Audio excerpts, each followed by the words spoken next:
Kali ini akan disampaikan sebuah tulisan dari buku Karomah Para Kiai, karya Samsul Munir Amin, berjudul Karomah Kiai Kholil dan Kiai Syamsul Arifin.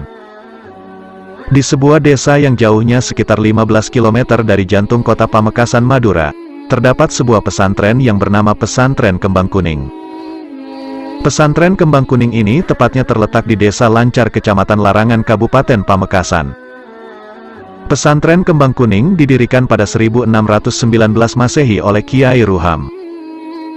Istri Kiai Ruham, yaitu Nyai Nur Sari atau Khotijah, adalah keturunan Bendoro Saud, Bupati Sumeneb yang bergelar Tumenggung Tirtonegoro, memerintah pada 1750-an. Bendoro Saud atau Tumenggung Tirtonegoro adalah keturunan Pangeran Ketandur, cucu Sunan Kudus yang pada abad ke-17 datang ke Sumeneb untuk menyebarkan agama Islam di Sumeneb. Namun sebelum lanjut, jangan lupa mendukung channel ini dengan cara klik tombol like dan subscribe, serta aktifkan tanda lonceng agar tidak ketinggalan video yang kami sajikan. Kiai Ruham inilah yang kemudian menurunkan tokoh-tokoh kiai penyebar agama Islam di daerah Madura. Kiai Asad Syamsul Arifin, pengasuh pondok pesantren Salafiyah Syafi'iyah Asembagus Situbondo, adalah cucu dari Kiai Ruham ini. Kiai Ruham dan Nyai Nur Sari dikaruniai seorang anak laki-laki yang diberi nama Ibrahim, yang kemudian dikenal dengan nama Kiai Raden Syamsul Arifin, ayah Kiai Asad. Kiai Raden Syamsul Arifin, semasa kecilnya, pada usia 12 tahun, menuntut ilmu di pesantren Sidogiri Pasuruan. Setelah itu, ia pindah ke pesantren Langitan Tuban dan kemudian meneruskan ke pesantren Kademangan Bangkalan di bawah asuhan Kiai Kholil. Ibrahim atau Syamsul Arifin sangat berkhidmat kepada Kiai Kholil. Suatu ketika, seekor kuda piaraan Kiai Kholil lepas dari kandangnya. Kuda banal ini kemudian masuk pekarangan milik seorang pejabat dan merusak taman-tamannya. Kejadian itu berbuntut sampai ke sidang pengadilan. Sebagai seorang santri, tanpa ragu Syamsul Arifin maju ke sidang pengadilan mewakili sang kiai, sampai akhirnya dia dimasukkan ke dalam tahanan. Kejadian itu semakin mendekatkan Syamsul Arifin dengan Kiai Kholil, sang guru. Hubungan santri dan kiai semakin dekat. Suatu ketika, Syamsul Arifin diajak pergi ke tepi pantai Madura oleh Kiai Kholil.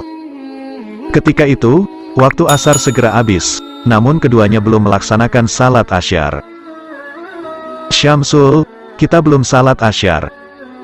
Ayo, kita salat asyar di Masjidil Haram," kata Kiai Kholil. "Mari Kiai," Syamsul Arifin mengiyakan saja ucapan sang guru. "Kalau begitu, segera engkau cari kerocok," kata sang kiai. Kerocok adalah semacam perahu sampan yang biasanya digunakan menangkap ikan.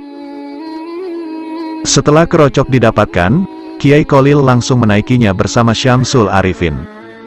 Hati kecil Syamsul sebenarnya bertanya-tanya, bagaimana mungkin pergi ke Makkah dengan sebuah sampan kecil?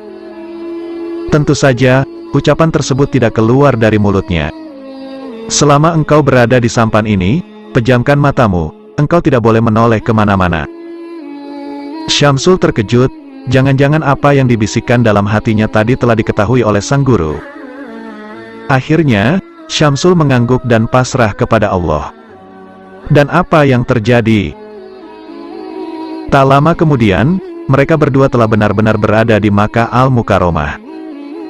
Syamsul terheran-heran, menengok ke kanan dan ke kiri. "Ayo, kita salat asyar di Masjidil Haram," ajak Kiai Kholil kepada santrinya. Dan, Syamsul Arifin segera mengikuti sang kiai melaksanakan salat asyar berjamaah.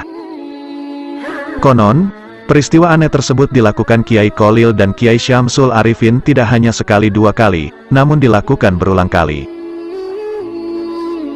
Sahabat sekalian, Kiai Kholil Madura memang dikenal sebagai seorang wali yang memiliki kemampuan psikokinesis dan horikul adat. Dalam terminologi sufi, kejadian aneh tersebut merupakan karomah kiai yang sesungguhnya bisa saja terjadi. Tentu saja, tidak setiap manusia dapat melakukannya.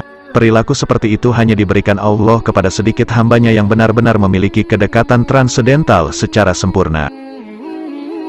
Kejadian seperti itu merupakan karomah dari Kiai Kholil maupun Kiai Syamsul Arifin. Demikian, semoga bermanfaat. Wassalamualaikum warahmatullahi wabarakatuh.